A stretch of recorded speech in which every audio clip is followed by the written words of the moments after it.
Naoki Urasawa. No matter how you feel about manga, it's indisputable that he's one of the best creators in that medium. In fact, he may be our greatest living comic book creator. That sounds like hyperbole. Maybe it is because it's my opinion. But once you read one of his stories, whether it's 20th Century Boys or Pluto or Monster, you will understand how epic and beautiful and emotional his work can be. It's something special. Today, I'm going to take a look at the tropes of Naoki Urasawa. And as we come across each one, I'm going to eat a random food that my fiance has picked up from the Asian grocery store. She's covered up the English. I have no idea what these items are, and it should be noted that I'm a fairly timid eater, so this should be entertaining. Here's some of the tropes that you could expect to see in an issue by Naoki Urasawa. Diverse faces for even the most minor supporting character. Germans or Germany as characters or a setting. Big reveals of surprise family connections. Extremely decompressed storytelling. Main characters having amnesia. Troubled characters working to atone for their past. Corrupt police or soldiers. Characters waxing philosophical. Serial killers. Time jumps. Negligent parents. Businessmen with astounding fighting skills. Homages to classic anime or manga. Alright, let's hit the store and get an issue by Naoki Urasawa. Kinokuniya Bookstore. It's a huge Asian bookstore. They carry tons of stuff from Japan and actually all over Asia. Wait until you see its manga selection. It's insane.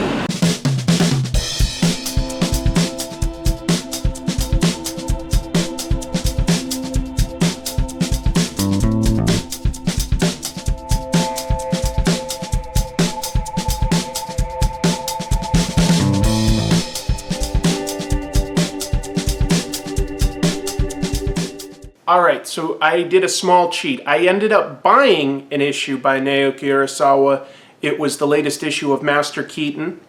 But I didn't think that it would make much sense as a jumping on point for the purposes of this video. So instead I grabbed from my own collection the first issue of Pluto. It's an 8-volume manga, and I think that if we read the first chapter of this, it will just be a little bit more clear. Doesn't matter. This is what we're going to read. It's great. Before I even read this issue, it should be noted that this story is based on Osamu Tezuko's Astro Boy. This is the only time Naoki Urasawa has not done his own original story, but rather he took a small story from that classic 70s manga and he adapted it to make it more realistic and turn it into a crime story. So that's an homage to classic anime or manga, and I guess I'll be eating my first food. And the first one is, well, I don't know what it is. It's this. You see, she's covered it up with a black label. I thought it was going to smell sweet because I thought maybe this was a fruit, but it's briny.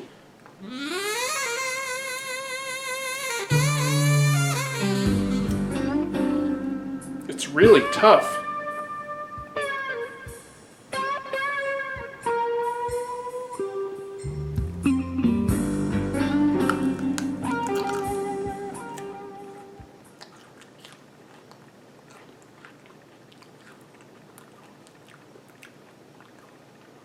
Ugh. An apple dipped in salt? I don't care for it at all. She gave me these little drinks. All it says is soft drink. It's white. She said that I could wash things down with this.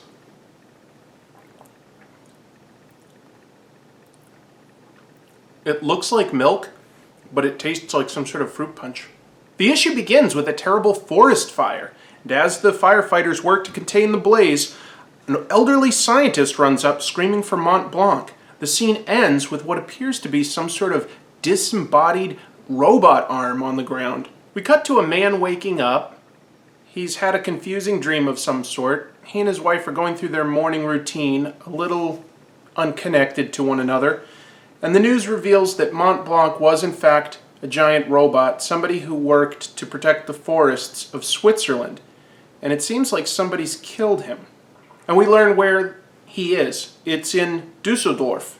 Now, this is slightly in the future. However, this is Germany, and that's something Naoki Urasawa loved to do was have characters or settings in Germany. He's been acclaimed for how realistically he portrayed Germany in the book Monster.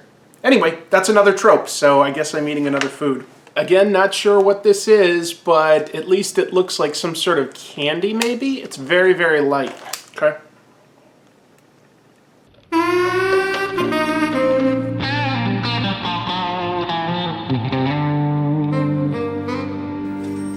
It's very chalky, but fruity.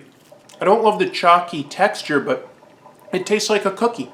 Maybe a hint of coconut in there. Geist shows up to an apartment investigating a crime scene along with the police, and it's revealed that he works for Interpol. It's revealed that the man that was killed was apparently working on a platform to preserve robot laws. But anyway, he was a robot sympathizer, and he's been murdered in such a way that he has appliances stuck in his head to look like horns. Basically, this is the work of a serial killer, someone that's going around killing robots and robot sympathizers. Serial killers were a recurring trope within Urasawa's works, and I will be eating another strange food. Apparently this time it's something that's frozen. Looks like some sort of a pastry. It looks like a dough.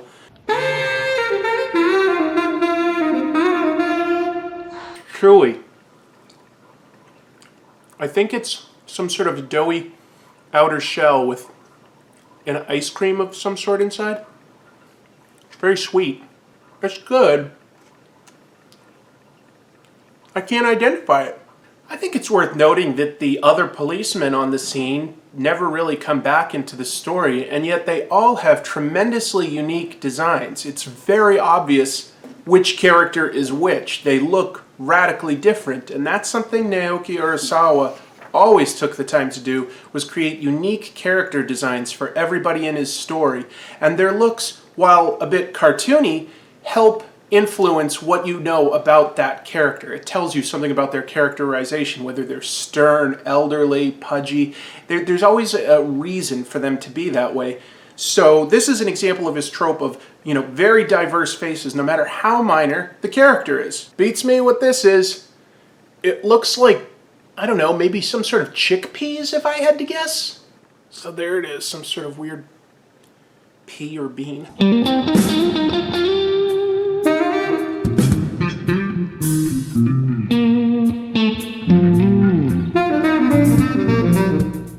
Tastes like a lima bean, but then there's like a lot of just briny water around it. Ugh. Geist exit the apartment, and we see that a policeman has been assaulted and his robotic police partner has been killed. Geist tries to track down who he thinks is the killer, but it turns out to just be a junkie. But we learn along the way that Geist himself is a robot.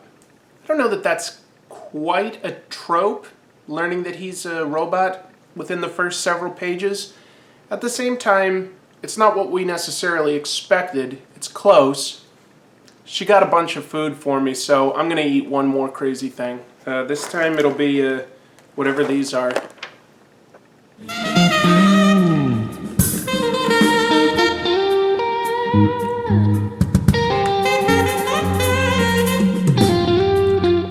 It's crunchier than that previous candy, but it's still sort of a cookie. This is good. Geist goes to talk to the widow of the murdered robotic police officer. Yeah, in this world, robots can hold down jobs, they're married, and it's quite touching. I mean, she reacts very much like anybody would, except that we learn that she's sort of experiencing this sense of loss for the first time. She tells a story about taking care of a young boy as a nanny and how depressed he was when he lost his dog. But only now can she really understand what that feeling is. That takes like between 5 and 6 pages just to tell that simple bit of story. I think right here we have 2 tropes in a row. I think that we have Urasawa's ability to pace out a story. I mean, this is an emotional beat, and he gives it the time it deserves. It's given at least as much time as the action scene of him chasing down what turns out to be a junkie. So that's decompressed storytelling. And then the robot tells a very personal story about feelings and emotions, I think that that's a trope of waxing philosophic, which characters would often do. So I think we have two tropes. I need to eat two things. This looks disgusting. What in the world is that? It looks like bait for fishing. It looks like bits of like carpet or something. It just looks like lint.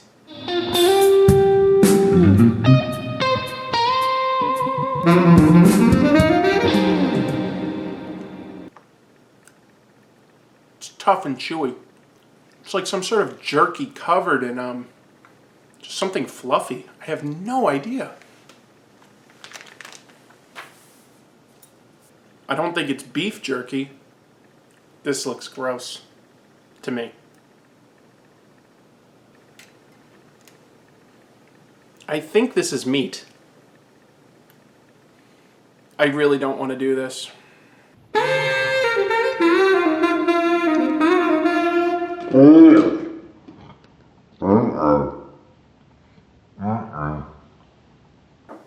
Oh. Oh, I can't tell what that was. Well, maybe a little like chicken. Oh, but it was all wet and slimy. Oh, some of you probably would love this. So, you know, whatever. I'm a weirdo. The issue ends with just a few more pages. Geisch takes another look at the evidence of how Mont Blanc was killed along with the human in the apartment. And they realize that Mont Blanc also had two bits of like sticks sticking out of his head like horns. So they believe that it's the same person, but it seems fantastical to these other two cops. Geisch's theory that only another robot could kill a robot as powerful as Mont Blanc. The reason that's a big deal is this works basically off of the Isaac Asimov 3 laws of robotics, which include the fact that robots should not be able to kill another human being. So even if he could kill these robots, how is he able to also kill somebody like Mont Blanc? No matter what, it's somebody incredibly powerful and quite twisted because they're killing and desecrating these corpses. It's a little scary. So yeah, that's the beginning of the story of Pluto, based on an original story arc in Astro Boy by Osamu Tezuka. Great story, very emotional. I still have an aftertaste of all those things I've eaten, and it is not pleasant. Ugh. Final thoughts. I don't read a lot of manga, but if it's good, it's good. And Naoki Urasawa is great. I recommend this to all of my comics readings friends. I recommend it all the time. I think that Monster is a pretty good starting point. That's a very grounded, real-world crime story, but Pluto, even though it's sci-fi, it's also not as big as some of his other stories, so that's another great story to read first. His artwork is impeccable. The characters are just so easy to relate to because he keeps like an open, cartoony sort of style for people, and then a very detailed backgrounds, detailed environments. Gorgeous artwork. And the stories are epic. I mean, it's incredible. You know what? I could go on all day. Naoki Urasawa's stories are the best. I cannot recommend them highly enough. So, he may have some tropes, but I think that they're pretty damn good tropes. Any trope is fine as long as it's executed well. It's all in how it's told. Until next time, keep reading some comics.